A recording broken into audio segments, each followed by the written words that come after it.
Can my boss make me promise I don't have COVID-19 symptoms? Is that ethical? Yes. I'm Scott Ott with Bill Whittle and Stephen Green, and this episode of Right Angle is brought to you by the members at BillWhittle.com. And gentlemen, that's the question in the headline of the New York Times.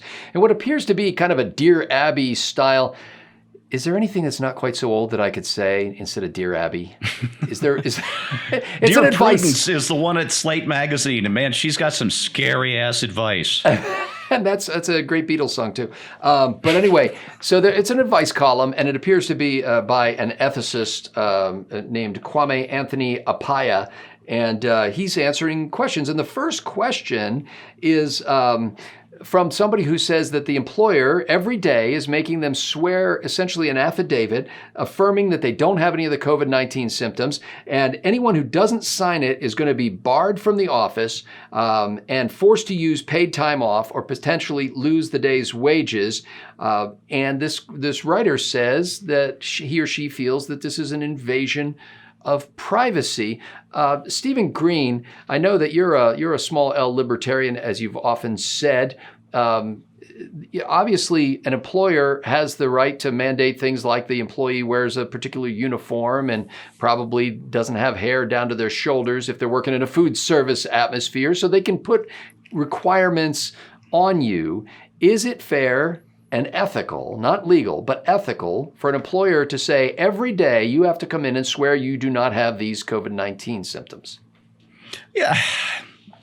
My instinct is to say no, they've got the right to. They probably shouldn't. Mostly what this is an exercise in CYA, corporations. Any corporation big enough to have a human resources department is going to have asinine rules, because that's what HR, its entire purpose is to have asinine rules to stay in compliance with the government's asinine rules.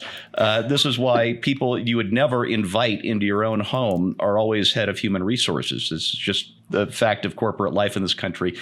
It's upsetting and sad. My first run-in with it, I was working for a big company in San Francisco, and my first run-in with human resources, and this was in the early 90s when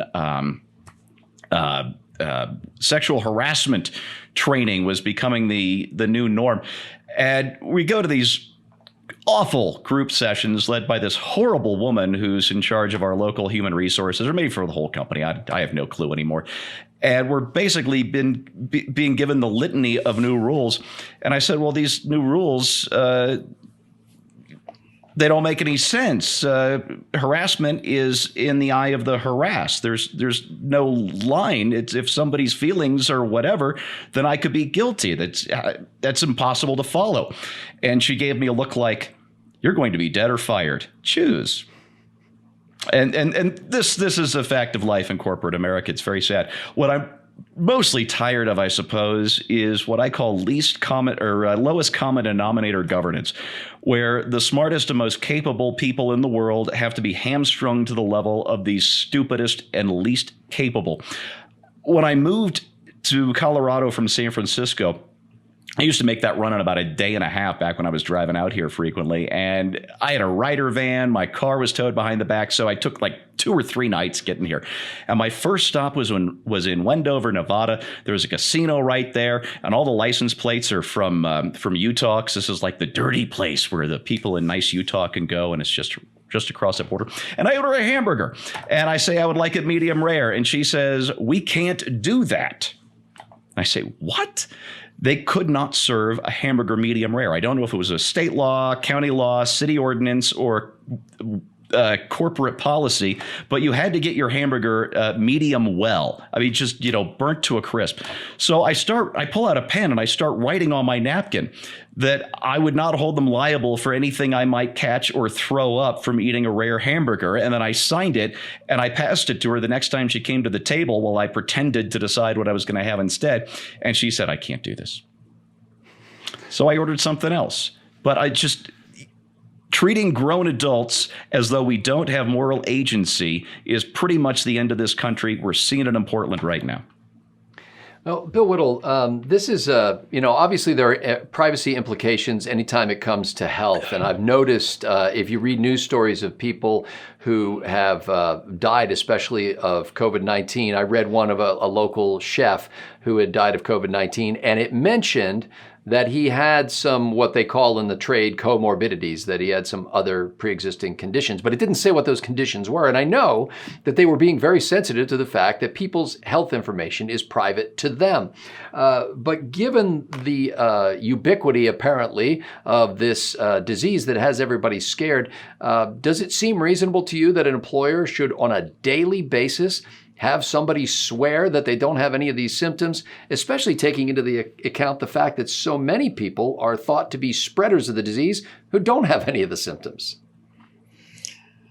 There's an awful lot of freedom being eroded away in the name of COVID-19 emergency powers. This one's actually fairly simple for me to decode. I'm a private property purist. I believe that if you own a business and it's your business and you're on private property, you can turn away anybody you like just because you don't like the looks of them. You can do whatever you want to, and no matter how repulsive and reprehensible it is, you should be able to do it. And then the reply will be that people will simply boycott your restaurant or your business or whatever if you're reprehensible enough. And the reason I take this position is because I think the remedy is worse than any possible disease. I think the ability for the government or any level of government to legally tell a business employer what he can and cannot do never ends and has just been constantly just growing like kudzu, and it's just a mess.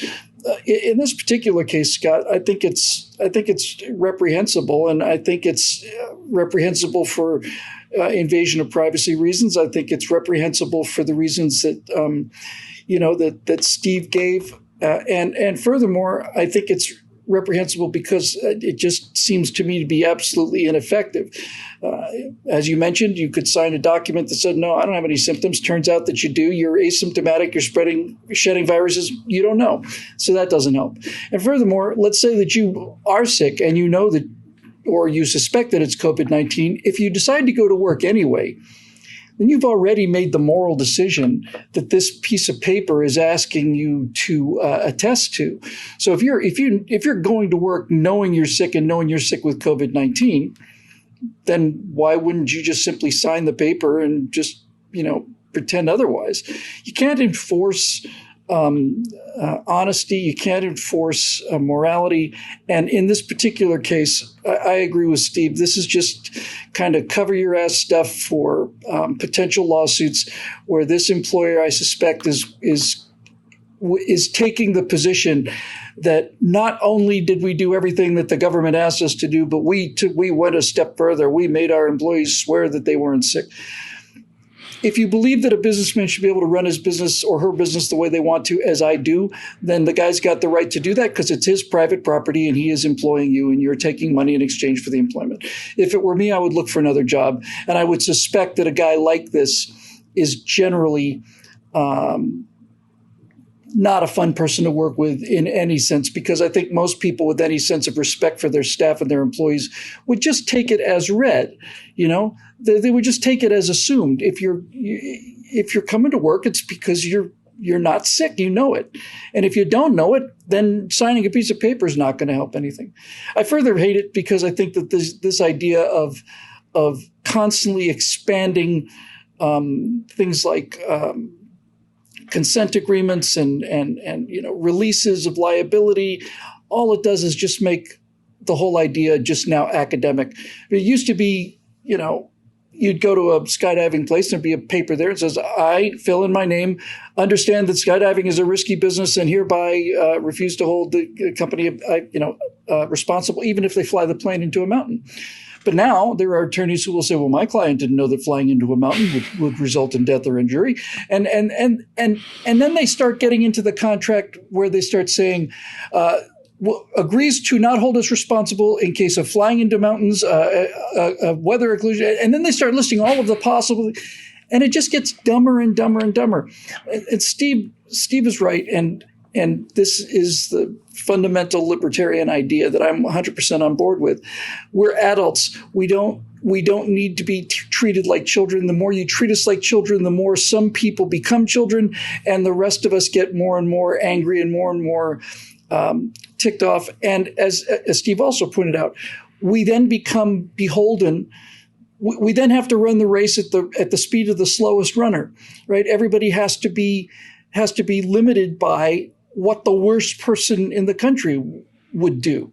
If we have to have laws that protect us from this and sign documents and stuff, then we're all running at the speed of the slowest runner.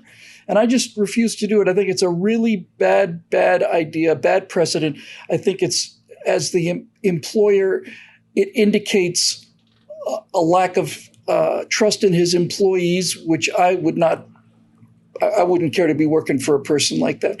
And just to end this up, where does this end, right? I mean, if we accept this as a ethically sound thing, where does this end? Why wouldn't this guy require you to sign a paper every day that says that you swear that you didn't steal anything from the company, or that you swear that you didn't spend any time on Facebook or social media during your 8 hours of work that he was paying you for, or that you didn't do this, you didn't do that? I mean, it just never ends, and this kind of Karen nannyism, this kind of over-lawyered, over-regulated thing is leading us to the world that we all hate and that our opponents all love, a world where everything that is not forbidden is mandatory.